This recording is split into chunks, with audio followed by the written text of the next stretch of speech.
Hey everyone, this is Anam. Welcome to my YouTube channel. In this video, I'm going to discuss the summary of packing from the book Beehive of Class 9. This chapter is taken from the novel Three Men in a Boat, written by Jerome K. Jerome. The story is about three friends who are all set for a trip: Jerome, Harris, and George. So when we go for a trip, we need to pack our bags. These three friends, they have to leave for a trip in less than 12 hours. They are leaving the next morning, so they decide to start the packing. And as the title suggests, the story is all about packing. How did they pack their bags? Jerome, who is also the narrator, he is very proud of his packing skills. He thinks he is the best packer in the world. So he offers to lead the packing task. This offer is quickly accepted by both Harris as well as George. As you can see in the picture, Harris sits in an easy chair and George is sitting on a sofa. This upsets Jerome because this is not what he expected. When he said, "Okay, I'll lead the packing," all he meant was to supervise the packing. He only wanted to give directions to George and Harris. He was thinking that he would just sit and give instructions to Harris and George and they will do the packing. But since they are sitting and relaxing and they are not even offering to help, Jerome has to start the packing himself. He struggles very much. He struggles hard and he takes a lot of time in packing. In the starting, he said that he's the best packer in the world, but in reality, he's one of the worst packers. He takes a lot of time, and when finally he's done with his packing, he zips up the suitcase. George tells him that he has forgotten to pack the boots. Obviously, George knew that he's forgetting the boots, but he didn't remind him. He tells him now, in the end, just to annoy him. Anyways, George has to open the bag again and he packs the boots. And when he's done with the packing for the second time, he suddenly becomes doubtful of packing his toothbrush. Jerome is obsessed with his toothbrush. He can't travel without it. And he tells that whenever he travels and is staying at a hotel, the first thing that he does is to pack his toothbrush. And sometimes he realizes that he has packed it without even using it in the morning. So he has to unpack the suitcase again, take out the toothbrush, and he uses it. And when he's just about to leave the hotel, then only he realizes that after using it, he has forgotten to pack it again. So most of the times he has to run back to his room again and get the toothbrush. Anyways, he spreads everything out while searching for the toothbrush, as you can see in the picture. So finally he finds his toothbrush and he packs the suitcase again.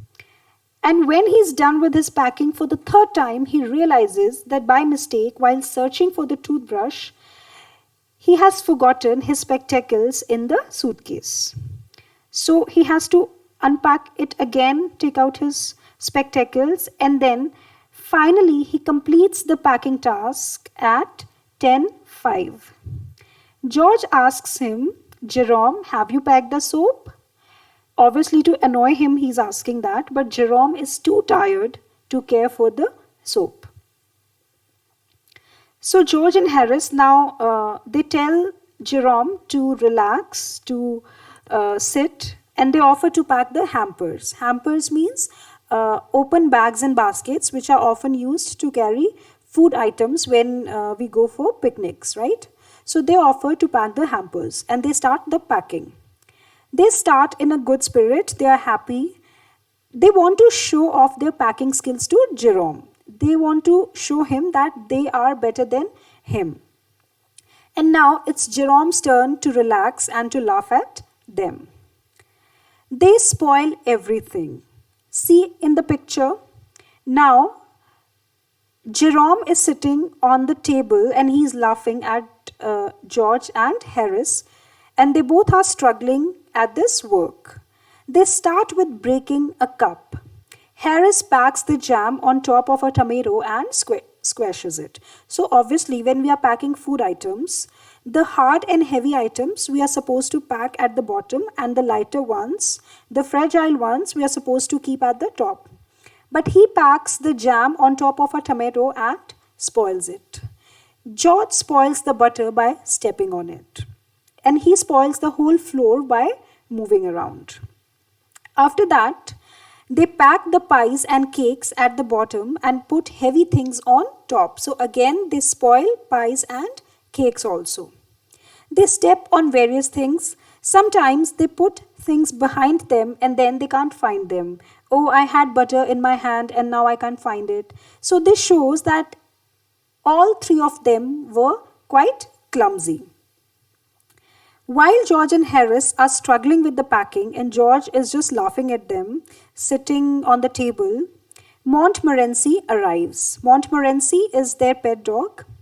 He's a mischievous dog, he's very naughty, and the narrator, Jerome, says that it appears that his life's ambition is to cause trouble. He likes being rebuked and be sworn at. His day isn't complete until and unless people come and they say abusive words to him. Be sworn at means abusive words. Without these, his day is incomplete. So Montmorency comes to make the situation worse. He sits on things which they are trying to pack. He starts jumping on the lemons as if they were rats. He also puts his leg into the jam. So he spoils everything. Montmorency accomplishes his task. They say that he's born with an original sin that makes him do such things. He can't be reformed. So they're talking about the dog. They say that this dog can never change. He will always remain mischievous because he's born like that. So finally, after struggling a lot, they complete the packing somehow at 12:50 in the night. Jerome and George, they live together in an apartment while Harris stays somewhere else. But this particular night, since it's too late, he sleeps with them only in their room because they have to leave the next morning for the trip. So yeah, that's all about it. That was the summary. I hope you have understood. If you like the video, then please subscribe to my channel and hit the bell icon. Thank you.